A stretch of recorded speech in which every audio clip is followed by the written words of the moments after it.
a rabbit stood before a king who could command storms.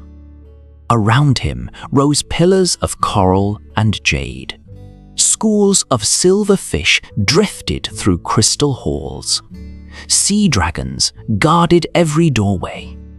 And every creature in that palace believed the rabbit would soon be dead. Only the rabbit knew that if he could tell one convincing lie, he might live to see the sun again. This is Simple Tales. Long ago, beneath the waves of the eastern sea, there stood the magnificent Dragon Palace. Its roofs shimmered with pearls. Its gardens bloomed with sea flowers that never faded. Strange fish glowed like lanterns in the water, and the currents carried music through the halls. At the center of this underwater kingdom ruled the mighty Dragon King. For many years he governed wisely, but one season, a terrible illness fell upon him. The greatest physicians of the sea were summoned. They brought rare herbs from hidden trenches.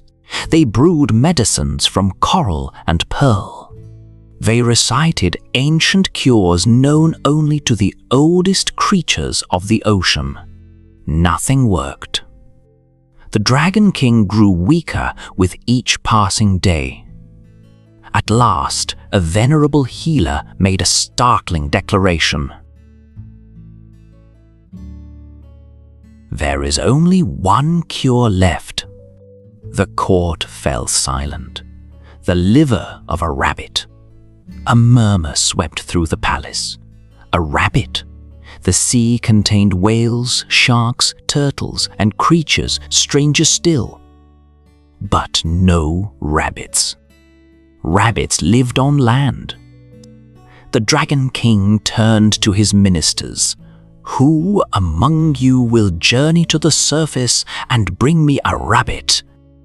Many lowered their eyes. The task was dangerous. Land was unfamiliar territory. Finally, one loyal servant stepped forward. It was a tortoise. He was neither the strongest nor the fastest creature in the kingdom. Yet he was known for his unwavering devotion. "I will go, Your Majesty." The Dragon King nodded. "Bring back a rabbit, and your loyalty shall never be forgotten." The next morning, the tortoise left the sea. For days he traveled along rivers and coastlines until he finally reached the land of forests and hills. Everything seemed strange. The air felt light. The ground did not sway beneath his feet. Birdsong filled the sky.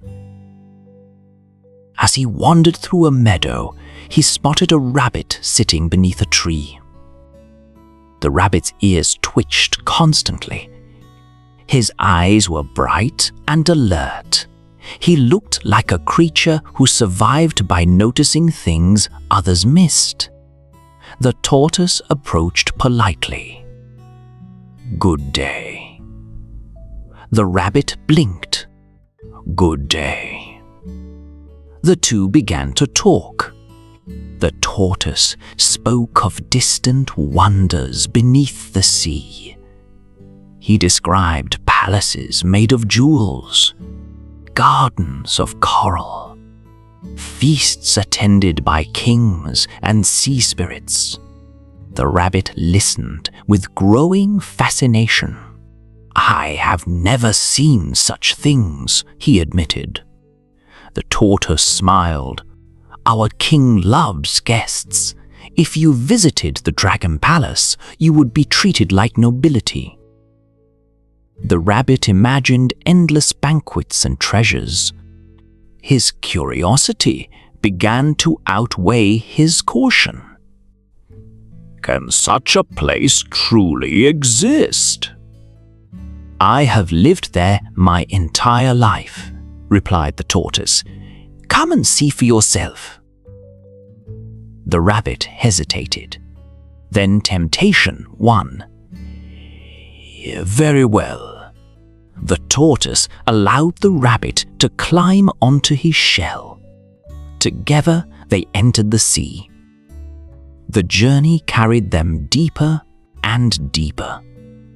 Sunlight faded. The water darkened. At last, a radiant glow appeared ahead. The dragon palace rose from the depths like a dream. Golden gates opened. Servants rushed forward. Musicians played. The rabbit stared in amazement. For a moment, he forgot every worry. Then he noticed something strange. No one smiled naturally. Every glance seemed tense. Every whisper stopped when he approached. The celebration felt forced, like actors performing a play. An uneasy feeling settled in his stomach. Soon he was escorted before the Dragon King. The ruler sat upon a magnificent throne of pearl. Though regal, he looked frail. His scales had lost their luster. His breathing came slowly. The rabbit bowed respectfully. The Dragon King studied him. At last he spoke. "Welcome, rabbit." Something in the king's voice made the rabbit nervous. Then one minister stepped forward. "The cure has arrived." The rabbit froze. "The cure?" Another minister nodded. "The king's life will be saved." Understanding struck like lightning. The rabbit was not a guest. He was medicine. Every creature in the hall expected him to surrender his liver. Fear surged through him. His heart pounded so loudly he thought everyone could hear it. Running was impossible. The palace stood deep beneath the sea. Resistance would accomplish nothing. For one terrible moment, death seemed certain. Then the rabbit did what he did best. He thought. Very quickly. He forced himself to remain calm. A trembling rabbit would die. A confident rabbit might survive. Slowly, he looked up at the Dragon King. Then he sighed. What unfortunate timing. The court exchanged confused glances. The Dragon King frowned. What do you mean? The rabbit shook his head sadly. Had I known your majesty required my liver, I would have brought it. Silence. The king blinked. You would have brought it? Of course, said the rabbit. What greater honor could there be than helping the Dragon King? The ministers looked at one another. The tortoise stared in disbelief. But where is it? Demanded the king. The rabbit widened his eyes. On land, naturally. The entire court leaned forward. You left your liver behind? Asked the Dragon King. Certainly. The rabbit spoke as though explaining something obvious. Rabbits often remove our livers when traveling. They're valuable organs. One cannot carry them everywhere. Several ministers nodded thoughtfully. Others looked uncertain. The rabbit pressed his advantage. I placed mine in a secure wooden box atop a mountain. Had I known of your majesty's illness, I would have brought it immediately." The Dragon King turned anxiously to his advisors. The possibility seemed absurd, yet none of them knew much about rabbits. After all, they lived beneath the sea. Perhaps rabbits really did store their livers elsewhere. The king's desperation overwhelmed his caution. Then we must retrieve it. The rabbit bowed deeply. "A wise decision." The Dragon King pointed toward the tortoise. "You brought him here. Take him back at once." The tortoise hesitated. Something felt wrong, but loyalty demanded obedience. "As you command." The rabbit climbed onto the tortoise's shell once more. They departed the palace. Through dark waters they traveled upward, past schools of fish, past forests of seaweed, past reefs glittering beneath shafts of sunlight. The rabbit remained perfectly calm. Only when the first warm rays touched his face did hope begin to return. The sea grew shallower. The shore appeared ahead. Sand, grass, trees, home. The moment the tortoise reached the beach, the rabbit leaped from his shell. His feet touched dry land. He raced several paces away. Then he stopped. The tortoise looked around. "Where is the box?" The rabbit burst into laughter. The sound echoed across the shoreline. The tortoise's eyes widened. Slowly, realization dawned. There is no box. No. There is no liver hidden on a mountain. The rabbit grinned. No. The tortoise groaned. "You tricked us." The rabbit sat on a rock and twitched his whiskers. "My friend, rabbits keep their livers exactly where everyone else keeps them." The tortoise lowered his head.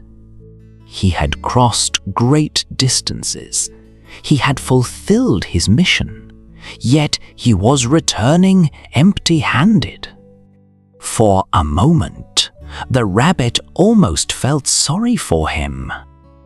Almost. "You should tell your king something important," said the rabbit. "What?" "A ruler who relies only on power can still be defeated by a quick mind." The tortoise sighed. Then, despite everything, he laughed softly. The rabbit had indeed outsmarted them all. There was no arguing with that. With a final farewell, the rabbit disappeared into the hills. The tortoise returned alone to the sea. Some versions of the tale say the Dragon King eventually recovered through other remedies. Others say he learned a lesson about wisdom and desperation. But every version remembers the rabbit. Not because he was strong, not because he was noble, not because he possessed magic. People remember him because when faced with certain doom, he refused to surrender his mind. The tale of the rabbit and the dragon palace reminds us that intelligence is often the greatest tool we possess. Strength can fail, authority can be deceived, even loyalty can be misled. But a calm mind, used at the right moment, can open a path where none seems to exist. Sometimes survival does not belong to the strongest creature in the room.